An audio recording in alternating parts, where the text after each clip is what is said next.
Welcome back to Whence Came You, a Freemasonic podcast featuring research papers and discussions related to Freemasonry. I'm your host, Brother Robert Johnson. This is episode 188. In the news, I went ahead and updated the website, wcypodcast.com. It has a much cleaner and streamlined appearance. We got rid of much of the redundant information, which I felt was cluttering up the page a little bit. We also added a new page destination about some of the charities that we are involved in and continually pushing, for instance, the Scottish Rite Dyslexia Center. So stop on by and check that out. There was a great April Fool's joke by Brother Tom of Tao of Masonry. There was an uproar on Reddit and on Facebook with folks who just fell for it, and there is no virtual lodge on the internet who confers any degrees via video that we know of. But if you fell for it, April Fools.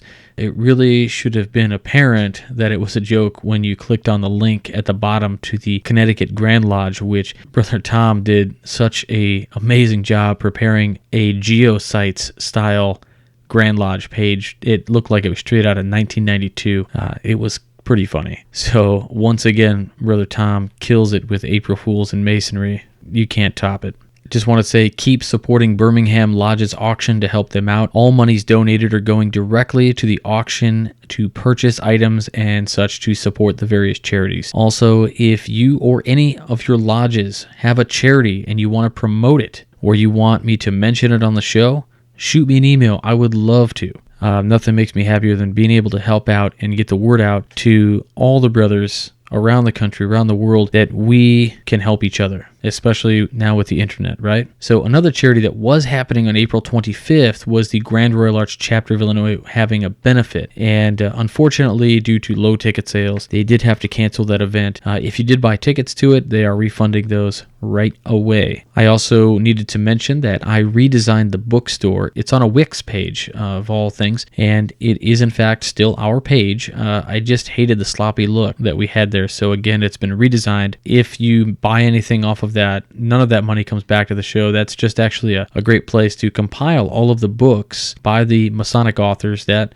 we've had on the show. Speaking of books, I do have copies of Tales from the Craft by illustrious brother Stephen L. Harrison, and they're in the WCY store. They are $18 and ship anywhere in the continental U.S., and for $25, we'll ship it internationally, anywhere else in the world. It's a great book. Check it out. Amazon has it for $18 if you have Amazon Prime. I matched Amazon's price, and there's some options if you'd like to get it personalized from my library to yours. We can do that also. Otherwise, no personalization necessary. I can just ship it out to you. It's packaged very nicely. I think you'll really enjoy opening it as much as you'll enjoy the book. WCY lapel pins are in production, and thanks to those who have pre-ordered, I really can't thank you guys enough. We still have pre-orders available. If you're interested, you can check those out in the WCY store as well. And if you can't wait until the end of April or the beginning of May to get those lapel pins, I do have WCY button pins for $5. I'll send those out, and I send all orders, whether they're books or pins, not the lapel pins yet, but the button pins. I send those out every single Monday. So if you haven't received it yet, give it a day or two, and if you still haven't received it, please shoot me an email and let me know that you haven't gotten it. But I'm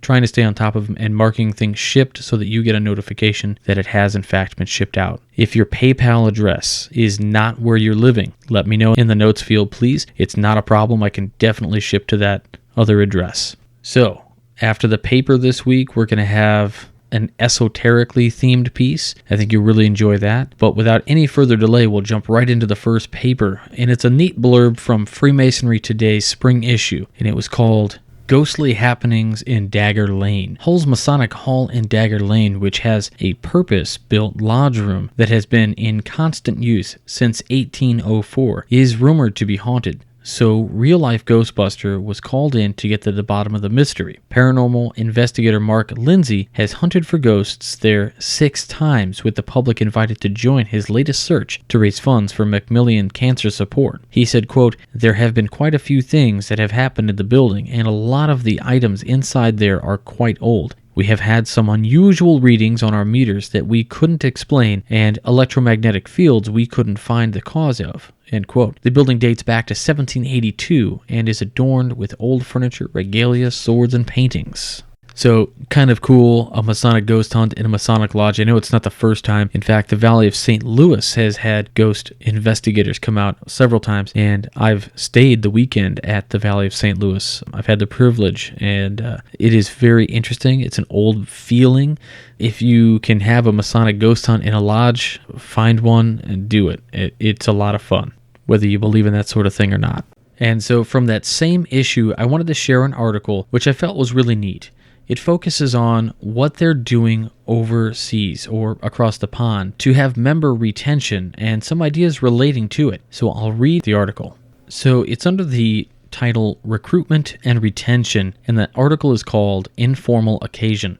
In a bid to ensure that new recruits to Freemasonry feel part of the province, the Adair Club embraces a relaxed ethos.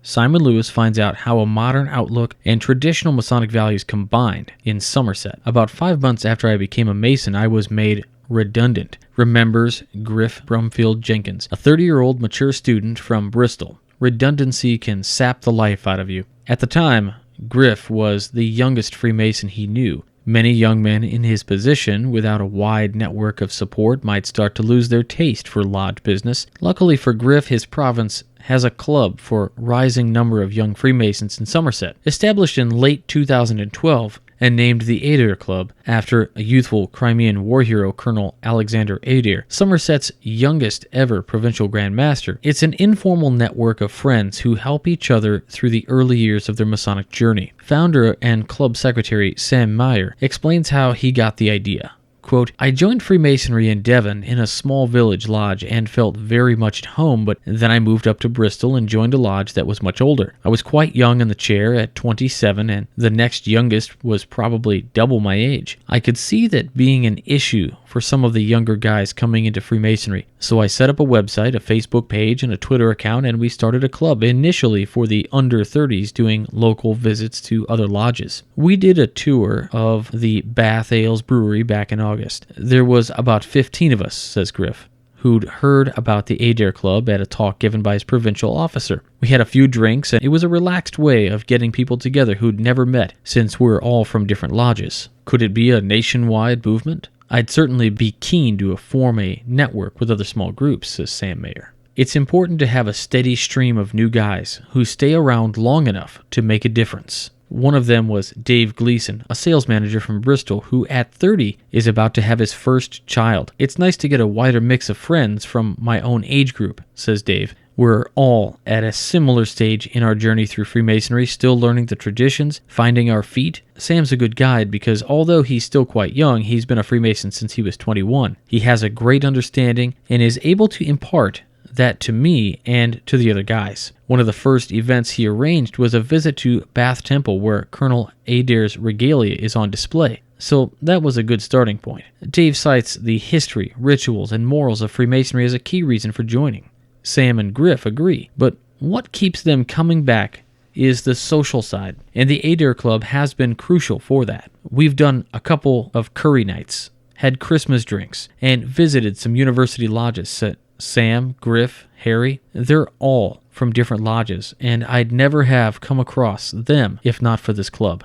Ageless appeal. Harry Blunston, an insurance sales manager from Weston-super-Mare, has, like most of the group, been a Freemason for less than 5 years. Unlike them, he's 49 and married with 3 kids. Freemasonry has been seen as a bit of a fuddy-duddy, Harry says. People think it's a bit dusty, a bit old gentleman's club. That couldn't be further from the truth. My 10-year-old son has made some fantastic friends through my lodge, St. Q, number 1222, which is incredibly active, but it's obvious that if you don't retain new members, the thing will struggle. With a core membership of around 30 and rising, no subscription fees, and easy communication by social media, the Adair Club is not only building stronger ties within the province, but also further afield. On a trip to Freemasons Hall in London last year, they met members of the Connaught Club, a young Masons network founded in 2007, and saw how things are done at the Lodge of the West Indies, number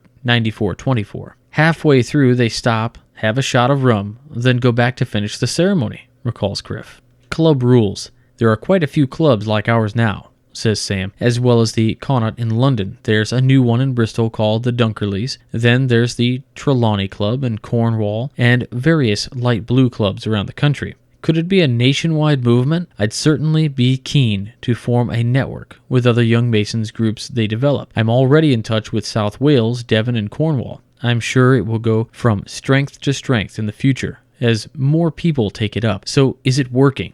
Are new Masons more likely to stay when these groups support them? John Winston, Somerset Assistant Provincial Grand Master, who becomes Deputy Provincial Grand Master in April, has the figures to hand. We've seen a definite boost in retention, he says. Sam said he wanted to start with a small nucleus in Bath, where there are a lot of younger Masons, thanks to university's scheme. We have held on to them. Now the club is spreading to the other big towns. They're getting on well, organizing social events and supporting new members. Recruitment in Somerset has gone up in the past 18 months too, which is not the case in every province. I used to think it was unusual for people to become Masons in their 20s, says Harry, but I've got 2 friends who joined last year. One's 24 and the other is 21. I met a Mason the other day at the University of Bath who was 24 and already junior warden, adds Dave. It's important to have a steady stream of new guys taking over the reins and staying around long enough to make a difference. A lot of the older guys are from the police and civil service, those more institutional backgrounds, whereas most of the Adair Club are from sales and professional services. Along with fresh blood comes fresh ideas. As Freemasonry grows in Somerset, we're keeping the traditions that we love, some of which have been unchanged for centuries, says Dave, but we're also modernizing. We shorten the rituals wherever we can to give people time back to spend with their families. I think we were the first in the province to get a Twitter account, and I've built a website for my lodge, Eldon number 1755, which is primarily for recruitment, but also has a social element. It all helps us with our charity work and keeps us in touch with other lodges. None of the Adair Club would dream of changing the core tenets of Freemasonry. They're unanimous in their love of the ritual, the history, and the traditions. Keeping those alive is what the club is for. Change doesn't imply a criticism, says Harry. I was speaking to a senior provincial officer the other day who was concerned. He didn't want to throw out tradition, but change doesn't have to be about that. If you don't evolve, you go the way of the dinosaurs. With a growing membership, the support of a progressive provincial grandmaster, and a wealth of youthful energy, the future looks bright for the Adair Club. I'd like another visit to London, says Griff. Sam's looking into a clay pigeon shoot, which would be fantastic, and another brewery visit. We're toying with the idea of a lodge tour of Scotland, but we'll have to see what the wife says about that. Progressive as the Adair Club may be, family still comes first. To find out more about the Adair Club or discuss a national Young Masons network, contact Sam Mayer at secretary@youngmasons.co.uk or keep in touch via their Twitter account at the Adair Club. So it's kind of cool. Maybe you want to get some more information. Maybe you're here in the States. We don't have an Adair Club. Maybe this is something we want to do. Maybe you can have this at your lodge or in your district or in your area. It certainly sounds worthwhile to me. So at this time, I'd like to go ahead and ask you to support the show via our apps, which are available on Android, Apple, or Windows Phone. They come with the papers we read on the show, as well as wallpapers and more. You can do some shopping on onit.com, freemasonryart.com, or freemasontees.com. Use the coupon code WCY and you'll get 10% off, and those 3 shops send a little bit back to the show to help us keep those lights on. If you'd like a button pin, they're only $5, and that helps us out by spreading the word about the show. You can do a direct PayPal donation in the amount of anything you choose, $1, $2, whatever it might be. And of course, we do have the pins for pre-sale. They are the lapel pins, which are solid brass. They have 24 karat plated gold. It's not much gold, but it's still kind of cool. It's the design that you'll see on our website in the triangle. You can see pictures of it on the WCY shop. And what's really nice is it comes with a premium E-clasp on the back rather than the typical butterfly clasp. So this thing isn't going to pop off when your seatbelt catches it or anything like that. So check those out. I appreciate anything you guys can do. And essentially, by supporting this show, you are a producer. So this is the time of the show where we're going to go into the esoteric part. Now, this obviously isn't an esoteric minute. It's quite a bit longer than that. It's a whole paper. I think you'll like it. The paper is entitled The Esoteric Mason. This paper presents a viewpoint which supports that esotericism is a legitimate element of the craft and exists by design, and that Freemasonry is the inheritor of a great wealth of secret knowledge which has been encoded in our rituals, symbols, and traditions. It argues that many Blue Lodges are not equipped to mentor the new Mason who expresses esoteric interests in the craft. This paper also presents a description of what constitutes esoteric Masonic practices, identifies reading materials, a topical list for esoteric study, and provides a suggested curriculum linked to in the topical reading list, which provides the new esoteric Mason with a thorough course of study. The body of Freemasonry is comprised of many types of individuals whose Masonic pursuits vary according to that individual's personality and interests. Freemasonry has been very aptly compared to complex tapestry composed by many colorful, overlapping individual threads which, taken as a whole, form a larger picture. Brother Mason Pratt developed a list of different brands of Freemasons based upon behavior characteristics which included socialite, historian, ritualist, philosopher, Masonic law, symbolism, and collector. I would add to this that the list brands charitable and fiduciary. I suspect that most of us can think of brothers in our own lodge who fit in one of these diverse profiles. Esoteric Freemasons usually fit into one or more of these quote-unquote brand categories, although historian, ritualist, symbolism, and philosopher are the most common. Every initiated Freemason, however, is a potential esoteric Freemason, since all Freemasons seek illumination or light through the initiation process. It is this quest for light, revealed through the comprehension of hidden spiritual knowledge, which distinguishes the esoteric Freemason and defines esoteric Masonry. Esoteric Freemasonry is not for everyone, not even for everyone who receives the gift of illumination. This is no way a reflection upon the character of or works of Masons who for various reasons find themselves disinclined to pursue the esoteric path. Unfortunately, there are many Masons who pronounce that there simply is no esoteric content at all to be held in Freemasonry, even though Masonic ritual is ripe with evidence to the contrary. Brother Robert G. Davis eloquently echoed this sentiment when he wrote, quote, "We all know Masons who believe with all their heart there is nothing spiritual about the rituals of Masonry. There are those who claim that there is nothing to learn beyond the ritual words. There are even more who are appalled when it is suggested that Kabbalistic, alchemical, or Hermetic associations might be made from a study of the degrees of Masonry. Never mind that every aspirant is told before he receives the very first degree of Masonry that it is a course of hieroglyphic instruction taught by allegories. Some Grand Lodges openly discourt esotericism and consider esoteric Masonic pursuits to be the substance of quote-unquote fringe Freemasonry. Fringe Freemasonry is actually a term which is legitimately reserved for specific non-Masonic organizations which usually have been founded by individuals who may also happen to be Freemasons and which explore exclusively esoteric and mystical topics. These organizations typically have a system of progressive degrees and are often structured in a manner which reflects Masonic influence. Examples would include the Hermetic Order of the Golden Dawn and the Ordo Templi Orientis. The National Heritage Museum manifests a small collection of occult texts which are accurately classified under the heading of Fringe Freemasonry. It should be noted that the term fringe as applied to these organizations does not imply that their traditions or curriculum is bogus or without merit. In modern times, we would more accurately use the term quasi-Masonic in lieu of the word fringe. It is difficult to determine the extent which attempts to disavow the esoteric nature of the craft stem from ignorance and which are an ongoing reaction to the anti-Masonic movements of the early 1800s. It is interesting to consider that over the past 3 centuries, the reputation of worldwide Freemasonry has suffered the greatest blows from allegations of treason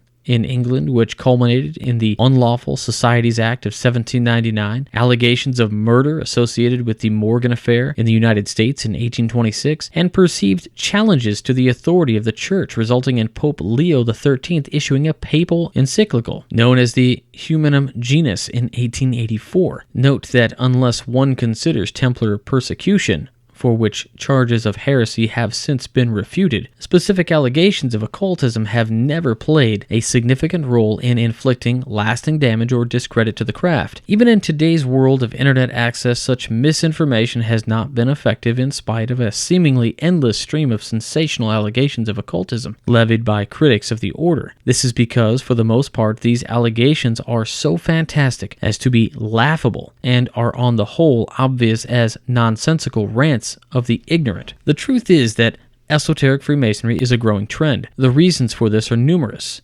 However, the two most common are that men coming into the craft are in search of a type of spiritual experience which they find lacking in their current religious and secular paths, and that the Dan Brown series of novels and films have piqued their interest in esotericism. These men believe that Freemasonry is the path to the greater esoteric knowledge.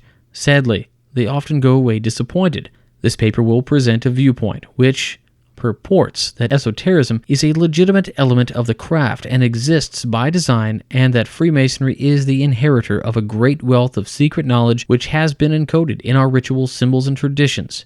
It will also present a description of what constitutes esoteric Masonic practices, and will identify some useful resources for esoteric study. Esotericism. Esoteric is a term which literally means hidden. Although it is synonymous with the term occult, it is currently the preferred term used when discussing the arcane meanings present in Masonic ritual and symbolism. This is in large part because of the negative connotations which the word occult has acquired in connection with scary Hollywood movies and inept journalistic reporting of gruesome pseudo-occult crimes which could more properly be characterized as bizarre or deranged than truly occult. That which the truly occult hides is knowledge, usually knowledge considered sacred or knowledge maintained in secret because it could result in the persecution of those who possess it. I will not belabor this point further, other than to point out that history is filled with examples of persons persecuted for holding beliefs which are contrary to the beliefs and interests of those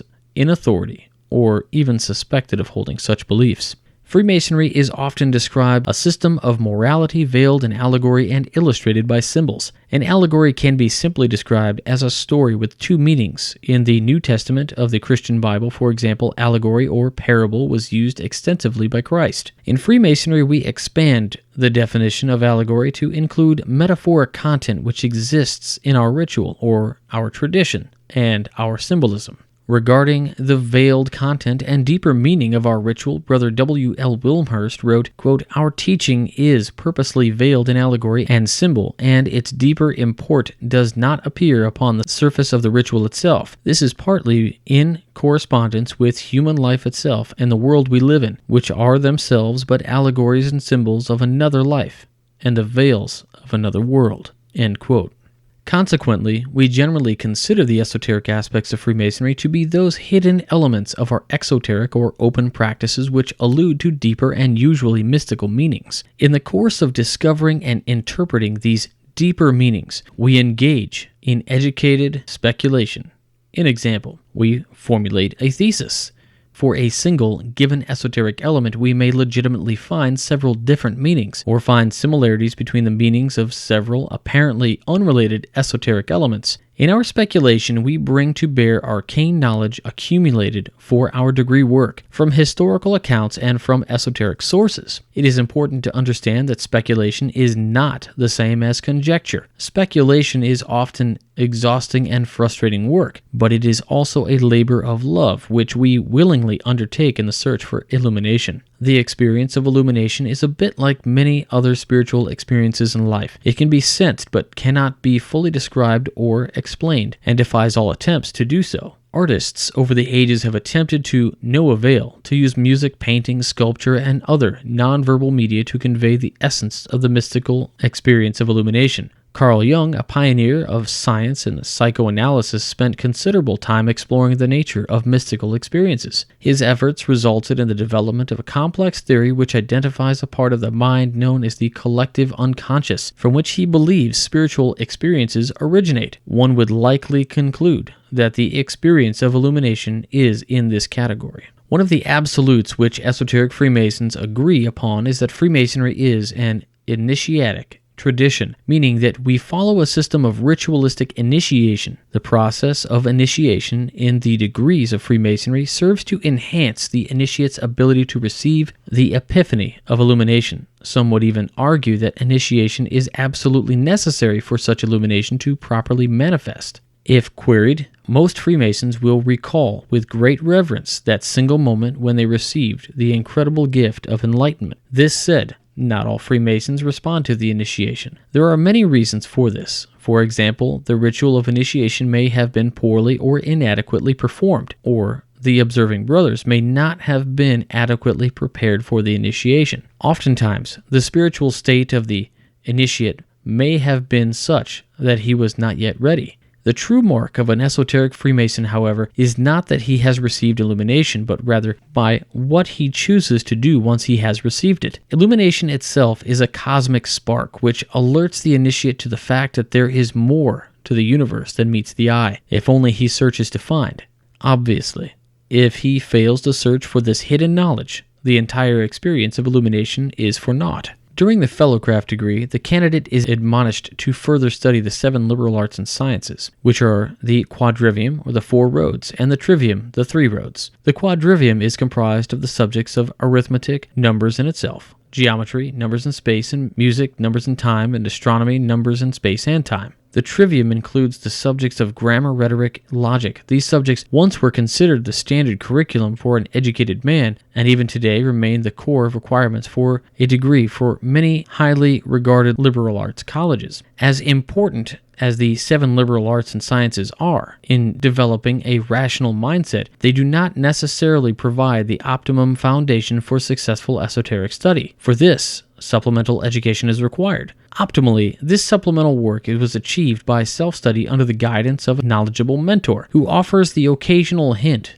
when the initiate wanders off the correct path. This is rarely the case, however, since many lodges cannot offer such a mentor, tending to offer instead an instructor who is proficient in interpreting their ritual codex, assist the candidate in memorization tasks, and who offers the initiate only the literal or exoteric meanings of what may actually allude to very profound esoteric concepts. Often the instructor will discount any questions as to the esoteric content present in ritual. Consequently, self-education and undertaking the solitary research are required to reach a basic understanding of the mysteries and are a critical component in the process of enlightenment. This work should be undertaken with only minimum guidance from others. Said otherwise, when the answers are freely given, they are seldom appreciated as much as those who are acquired by one's own effort. Where then does the hapless newly illuminated brother start his quest to expand his knowledge and gain more light? For the Master Mason, perhaps the best place to begin is by seeking membership into the Scottish Rite or York Rite, or preferably both. These organizations expose the new Master Mason to even greater esoteric content, and do so under the somewhat lesser veil than is encountered in the Blue Lodge. It is rare to find a truly well-educated and prepared esoteric Freemason who is not a member of one or both of these organizations. This having been said, the responsibility for illumination remains that of the individual, and there will rarely be any easy answers which do not require self-study. The primary sources for self-study are found in the literature, history, and traditions of the ancient mystery schools, especially those related to the Hermetic arts and sciences, and the Kabbalah. While the majority of the written works associated with these subjects can generally be found in a public library or available online at no cost, there are a number of general references which every esoteric Mason should acquire, and which should form the heart of his personal library. Appendix 1 of this paper lists the recommendations of text. I will also include in this category of permanent reference materials which belong in one's personal library a copy of the volume of Sacred Law which is most significant to you. For those choosing the Hebrew Torah, I would suggest that the esoteric commentary to the Torah known as the Zohar should be acquired. While there are many versions of the Sefer HaZohar, that which I suggest is the Pritzker edition, currently available in 6 volumes. 12 are scheduled.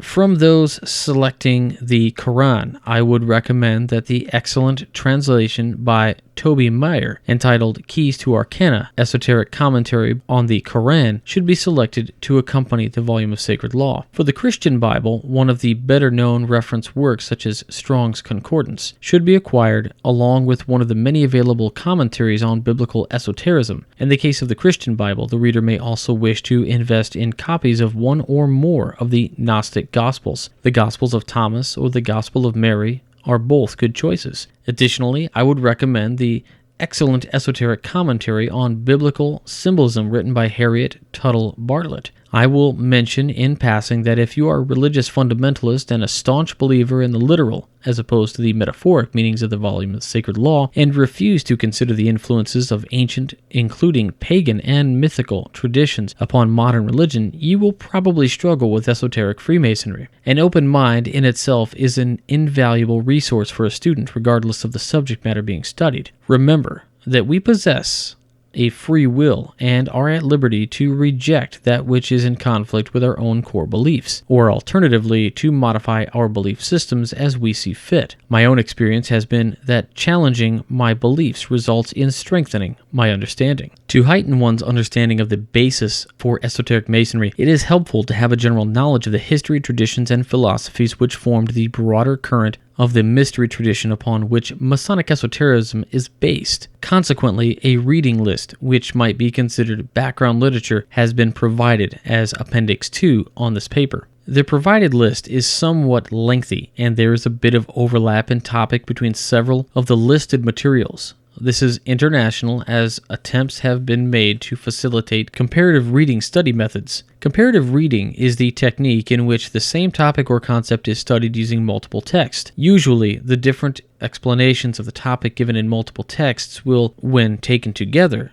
provide a far more complete understanding than will the study of only one source. There are also a number of specific texts which should be read with the aim of acquiring the esoteric Mason with more specifically focused materials which are core to an understanding of the individual arts and sciences which collectively comprise the mystery traditions. These texts span a broad range of subjects which include alchemy, astrology, the tarot, Kabbalah, numerology, and other such topics. A brief reading list of such is provided as Appendix 3 of this paper, organized according to topic. As these resources are examined and comprehended, it is useful to simultaneously review the content of the Masonic ritual. During this review, many previously hidden clues will no doubt be revealed. Unfamiliar terms and concepts encountered during this activity can be clarified either by consulting one of the recommended reference texts in Appendix 1. It is also suggested that the new esoteric Mason should seek out and join one or more of the internet forums or news groups dedicated to esoteric Masonic content. Two excellent examples of such groups are the Sanctum Sanctorum Education Foundation and the Facebook group Esoterically Inclined Freemasons.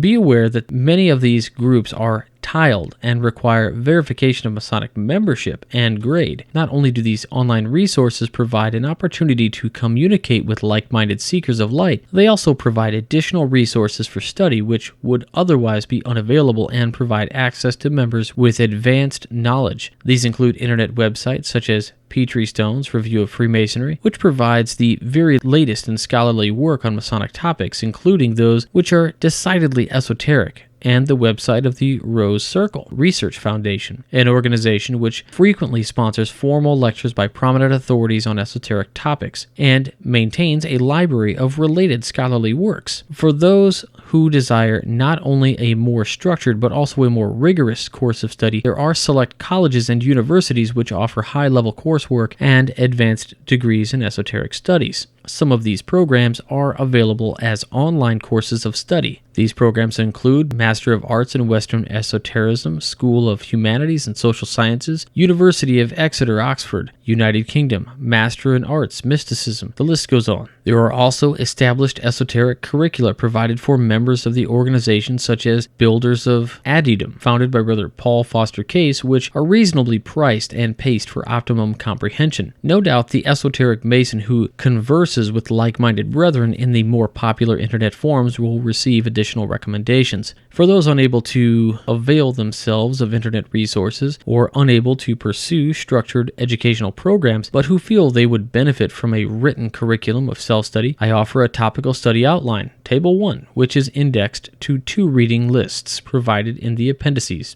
This outline provides a brief curriculum composed of 38 texts selected from the reading lists in Appendix 2 and 3, the study of which will provide the student with an excellent grasp of the principles upon which esoteric masonry is based. Depending on one's reading speed and comprehension, this curriculum can be completed in about 18 months or less. Note that while the reading lists identify specific versions of each text, more modern and less costly versions of the same text are often available and are perfectly satisfactory substitutes. In many cases, electronic versions are available for use with the Kindle and similar electronic ebook readers at no cost whatsoever. The outline is not in and of itself complete, and the reader will no doubt find that others will have a different view on the subject matter, order of study, and specific resources which are best. The important thing is that when the individual finds a topic with he finds particular fascination or which is difficult to understand, that he supplements his studies with other similar titles from the reading list.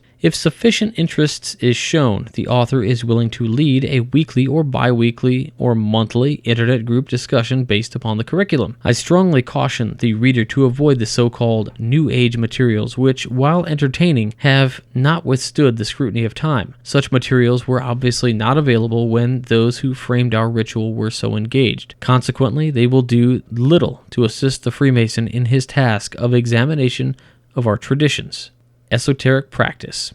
Esoteric practice is meant to convey those arcane activities and techniques such as meditation, scrying, and invocation which are described by much of the esoteric literature. While such practices are important, part of experiencing esotericism, a word of caution is certainly due. Unless you have received detailed written or personal instruction by qualified mentors experienced in these practices, it may be wise to wait until such instruction becomes available. The most common problem with new students of esotericism is the tendency to work beyond their own level of capability. While this rarely results in any true harm, it severely reduces the effectiveness gained by learning the correct form of these activities. One of my favorite quips is that, quote, "There is nothing more dangerous than 2 karate lessons and a pitcher of beer," end quote. Be patient. When beginning, experiment with your absolute range or knowledge only. Be aware that your own perception of your capability may not accurately reflect the reality of the situation. If you have questions about performing an activity, ask someone more knowledgeable than yourself before you start. Conclusion. I hope that it is evident that esotericism is both a valuable and valid part of Freemasonry. True understanding of our ritual and tradition is the key to its preservation. I also hope that this modest guide will serve the many new Masons who begin their esoteric journey.